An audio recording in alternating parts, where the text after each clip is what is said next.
Dorothy Collins was seconds away from a guilty verdict, until her granddaughter stood up. "I have proof," she whispered, showing a video that left the entire courtroom in shock. Everything they believed was a lie. Want to know what happened? Watch until the end for this shocking story full of twists. Comment where you're watching from and subscribe for more thrilling stories.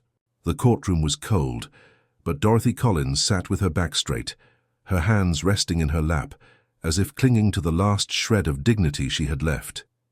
She had spent 74 years building a life of strength, raising a family, and guiding them through hardships.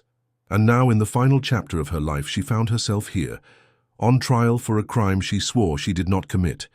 She stole a glance at her son, Daniel, sitting across the room. He looked exhausted, his shoulders slumped, his face pale, but he didn't look at her. He hadn't since the trial started. The people called Detective Harris to the stand. The bailiff's voice cut through the room, and footsteps echoed as a tall, broad-shouldered man in a dark suit walked toward the witness stand. He took his seat, placed a firm hand on the Bible, and swore to tell the truth. The prosecutor wasted no time. "Detective Harris, can you walk us through the events of August 12th? The detective nodded. At approximately 2:45 p.m., paramedics were called to the Reed estate. The victim, Jessica Reed, was found unconscious on the dining room floor, struggling to breathe. Blood tests later confirmed the presence of a toxic substance in her system. And what was the source of this substance? The tea she had just consumed. A murmur rippled through the spectators. Dorothy sat still, listening. She had heard this story 100 times already, yet each word chipped away at her spirit. The key. Prosecutor continued, his voice sharp. "And who served the tea?" Detective Harris turned toward Dorothy. "Mrs. Collins." The words landed like a slap. Dorothy's fingers curled slightly against her skirt. The courtroom was silent, all eyes on her. "Are you certain?" the prosecutor pressed. Harris gave a firm nod. "We reviewed security footage from inside the Reed estate. It clearly shows Mrs. Collins pouring a cup of tea, carrying it to the table, and placing it in front of Jessica Reed. Minutes later, Jessica collapsed." Silence. Dorothy inhaled slowly, keeping her face calm, but inside, panic clawed at her chest. She wanted to speak, to say something, to defend herself. But what was left to say? The evidence was damning, and in the eyes of the world she was already guilty. Dorothy sat motionless, her heartbeat steady, though everything inside her felt like it was unraveling. The prosecutor paced slowly before the jury, letting his words sink in. "Ladies and gentlemen," he continued, turning to the jurors, "this case is not complicated. We have a victim, Jessica Reed. We have a poison, hidden in an innocent cup of tea, and we have the person who served it, Dorothy Collins." He let the final words hang in the air before taking a step toward the detective. "Detective Harris, was there any evidence that someone else could have tampered with the tea?" The detective shook his head. "No, the security footage doesn't show anyone else touching the tea set after Mrs. Collins prepared it." Dorothy's jaw tightened. They were making it sound so simple, but real life was never simple. The prosecutor nodded as if he had just proven his point. "Now, let's talk about motive." He turned, locking eyes with Dorothy, studying her as if she were a creature in a cage. Mrs. Collins, by all accounts, has been the respected matriarch of her family for decades. But as time passed, that role began to shift. Jessica, young, ambitious, strong-willed, started taking on more influence within the Reed household. And some witnesses say Mrs. Collins didn't like that. A quiet rustling spread through the audience. Dorothy remained still. The prosecutor looked back at the jury. "We've heard from family members, friends, and staff. They've told us about the tension, the small cutting remarks at dinner, the disagreements about family matters, the icy glares. And then," he paused for effect, "the threats." Dorothy's breath caught in her throat. A new witness was called to the stand. A woman with sharp features and nervous hands. It was their housekeeper, Evelyn Moore. Dorothy had known Evelyn for years. She had watched her children grow, trusted her with the home, and now she was about to testify against her. The prosecutor approached. "Miss Moore, can you tell the court what you heard just a few days before the poisoning?" Evelyn swallowed. hard avoiding Dorothy's gaze.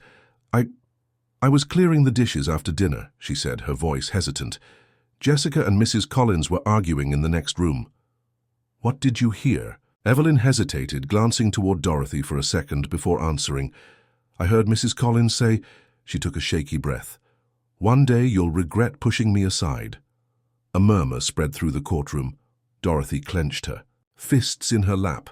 That wasn't how it had happened, but no one cared about her version of events. The prosecutor stepped forward, voice steady, and just days later Jessica was poisoned. Silence. Dorothy exhaled slowly. The walls were closing in. Dorothy sat in silence as whispers rippled through the courtroom. She could feel their judgment, their certainty. She did it, she must have. She had always been a woman of dignity, but now with every passing moment, that dignity was being stripped away. The prosecutor wasn't just painting her as guilty, he was making her into a villain. And the worst part, even Daniel, her own son, seemed to believe it. The judge adjusted his glasses. You may proceed. The prosecutor turned back to Evelyn Moore, the housekeeper. Miss Moore, in your time working for the Reed family, did you ever witness tension between Mrs. Collins and Jessica Reed? Evelyn hesitated, her fingers tightening in her lap. Yes, she admitted. They had very different ideas about how things should be done. Jessica was more modern, more direct. Mrs. Collins and she valued tradition. They disagreed often. The prosecutor nodded as if he had expected this. Did these disagreements ever escalate?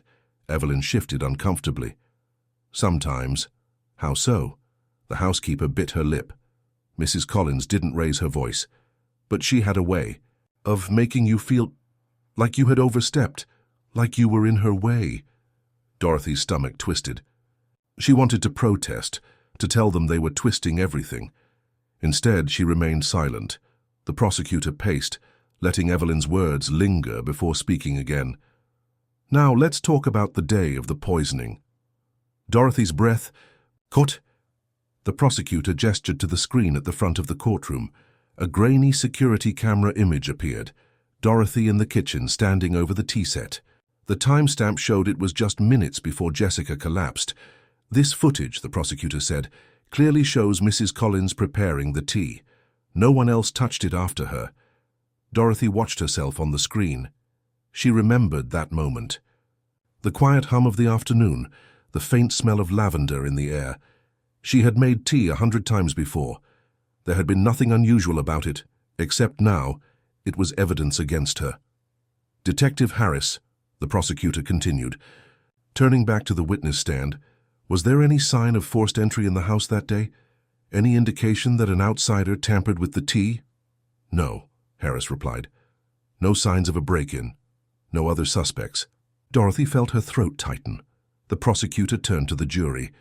Ladies and gentlemen, this case is not about speculation, it's about facts. And the facts tell a clear story. He looked straight at Dorothy. She did it. The words felt final, like a door slamming shut. Dorothy clenched her hands together, her nails digging into her skin. She had never felt so alone. And the worst part? She was starting to wonder if there was any way out of this. The judge adjusted his glasses and cleared his throat. Ladies and gentlemen of the jury, have you reached a verdict? The foreman, a middle-aged man with sharp features, stood up. He held a folded piece of paper in his hands, his expression unreadable. Dorothy's heart pounded in her chest. This was it. Her entire life, decades of love, sacrifice, and family, had led to this moment. She turned her gaze to Daniel, her only son. He sat stiffly at the prosecution's table, his fingers interlocked, his eyes fixed on the wooden surface before him. He hadn't looked at her once, not since the trial began. But then, just as the judge prepared to read the verdict, the prosecutor stood up, Your Honor, he said, his voice smooth and confident. Before we proceed, the prosecution would like to call a final witness. A murmur spread through the courtroom. This was unexpected. Dorothy frowned. A final witness? Now? The judge gave a measured nod. Proceed. The prosecutor turned to the audience. We call Daniel Reed to the stand. Dorothy inhaled sharply. Daniel. Slowly, her son rose from his seat. He walked forward with hesitant steps, his expression unreadable. He avoided her gaze entirely as he took his place on the witness stand. Dorothy's hands curled into fists in her lap. "Why?" The prosecutor approached. "Mr. Reed, I'll make this simple." He paced slightly, letting the suspense build. "Did your mother, Dorothy Collins, ever express hatred toward your wife, Jessica Reed?" Dorothy's breath caught. All eyes turned to Daniel. For a moment he didn't answer. His fingers twitched slightly against the wooden stand. A flicker of hesitation crossed his face. Then, in a voice so quiet it barely carried across the room, he said, "Yes." The courtroom erupted. Dorothy felt like she had been punched in the stomach. She shook her head, lips parting, but no words came out. The prosecutor raised a hand, calming the crowd. Then, turning back to Daniel, he pressed further. "Can you explain?" Daniel swallowed hard. His voice was strained when he spoke again. "My mother—" He exhaled shakily. "She never trusted Jessica. She thought she was changing too much about our family. There were times when—" She said things. That one day Jessica would push too far. Dorothy couldn't believe what she was hearing. The prosecutor nodded, satisfied. "So, in your own words, Mrs. Collins did resent Jessica?" Daniel hesitated again. Then, finally, he gave a slow, reluctant nod. Dorothy felt her heart shatter. Was over. If her own son believed she was capable of this, what chance did she have? The judge sighed, rubbing his temple. "Very well. Let's proceed with the—" "Wait!" A child's voice, small but urgent, cut through the courtroom. All heads turned. Standing near the back, gripping a phone in her tiny hands, was Abigail. Tears welled in her wide blue eyes. "I have proof," she whispered. Dorothy's breath caught a flicker of hope, tiny but undeniable, ignited in her chest. The courtroom fell into a stunned silence. Abigail Reed, just 8 years old, stood trembling, holding up her phone. Her small fingers gripped it tightly, as if afraid someone might take it away. Dorothy's breath caught in her throat. "Abigail," Daniel whispered, his voice hoarse. "What are you doing?" The little girl wiped her eyes and took a deep breath. "I have proof," she repeated, her voice steadier this time. The prosecutor scoffed. "Your Honor, this is highly irregular."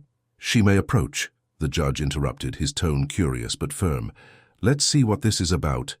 All eyes were on Abigail as she stepped forward. Dorothy could see how much her hands were shaking as she handed the phone to the bailiff. "This is from my camera," Abigail said, sniffling. "The one I use when I play pretend cooking shows in the kitchen." Dorothy's pulse quickened. The bailiff took the phone to the judge, who frowned before gesturing for the screen at the front of the courtroom to be turned on. The file was opened. A video began to play. It showed the grand kitchen of the Reed estate. The tea tray sat on the counter, untouched. Then, movement. A shadowy figure entered the frame. The courtroom leaned forward. The person's face wasn't visible at first, just a glimpse of long, manicured fingers reaching toward the tea. Set a glimmer of something metallic, a tiny vial. Then, as the figure turned slightly, Lisa Foster, Jessica's best friend. A collective gasp filled the room. Dorothy felt her entire body go numb. Lisa, the woman who had been by Jessica's side for years. The woman who had comforted Daniel at the hospital. The woman who had testified in court, saying Dorothy had always resented Jessica. She had done this. The courtroom erupted into chaos. The prosecutor's face twisted in shock. This could be doctored." "Enough," the judge said sternly. "Detective Harris, take a look at this footage." The detective stepped forward, his expression grim. He studied the video carefully, then slowly turned toward Lisa. "Miss Foster," he said, his voice dangerously calm, "do you have an explanation for this?" Lisa had gone pale. Her lips parted, but no words came out. Dorothy saw it in her eyes. Panic. She never expected to be caught. Daniel looked between the screen and Lisa, his face draining of color. "Lisa," he murmured, as if his brain was still trying to process what he was seeing.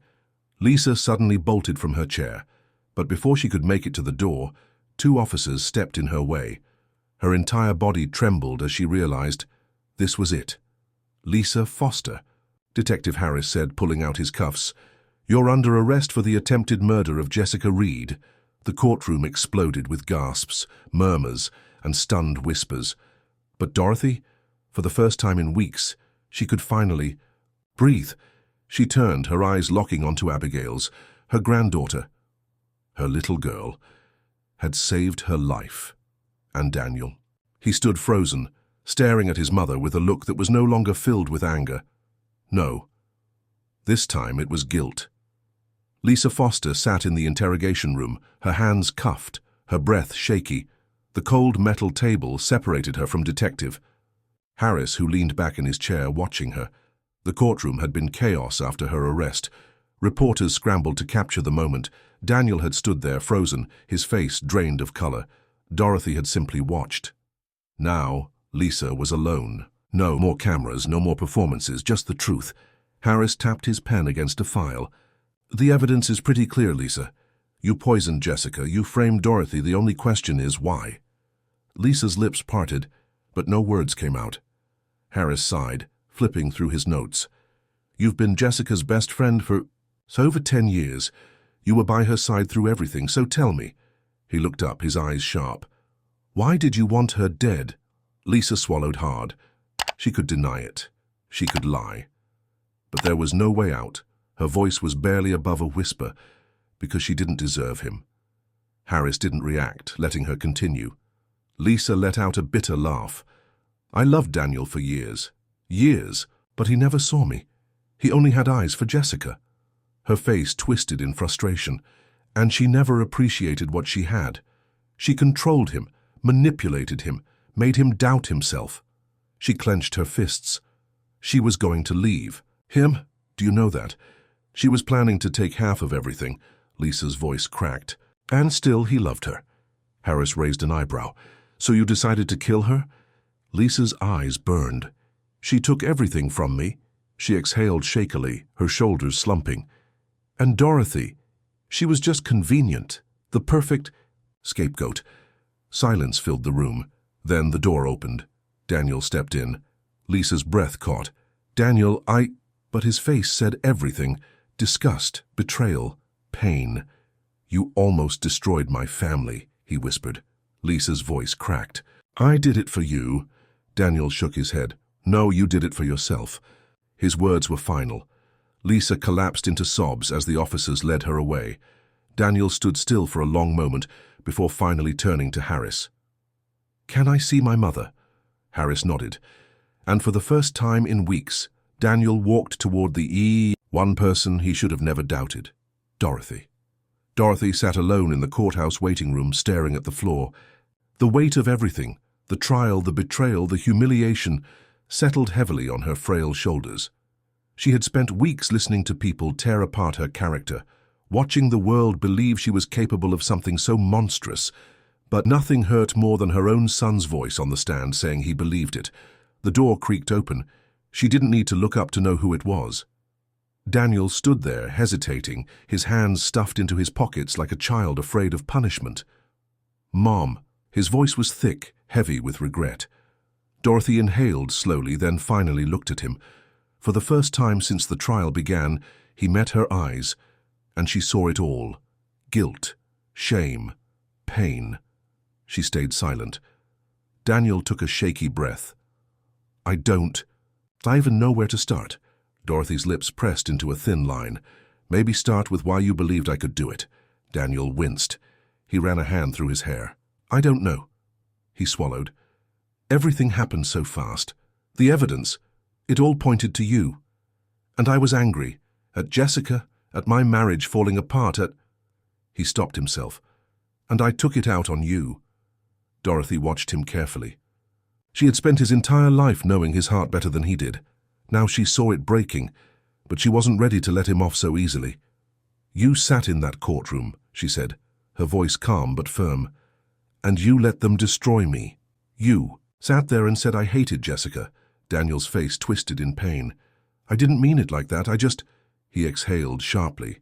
I was scared. And I was weak.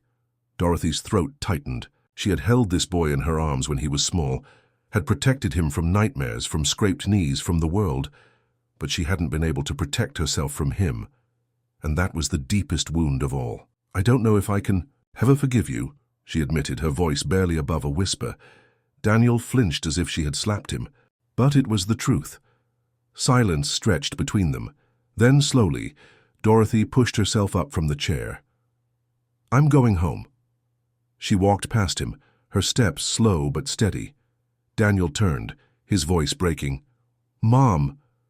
She stopped in the doorway. "Not today, Daniel." And then she was gone, leaving him there alone with his guilt. The cold breeze brushed against Dorothy's skin as she stepped outside the courthouse. For weeks, she had walked through those doors in handcuffs, head lowered, the whispers of strangers clawing at her back. But today she walked out free. The reporters swarmed her, shouting questions, flashing cameras in her face. "Mrs. Collins, how do you feel about your name being cleared? Do you have anything to say to your son? What do you think should happen to Lisa Foster?" Dorothy didn't stop, didn't answer. She had spent enough time being judged by people who didn't know her. A black car waited at the curb. The door swung open, and Abigail leaned out, her small face lit up with relief.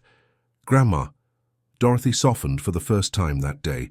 She climbed into the car, gathering Abigail into her arms, holding her close. "You saved me, sweetheart," she murmured, pressing a kiss to the top of the girl's head. Abigail hugged her tightly. "I knew you didn't do it." Dorothy swallowed the lump in her throat. Someone else cleared their throat from the front seat.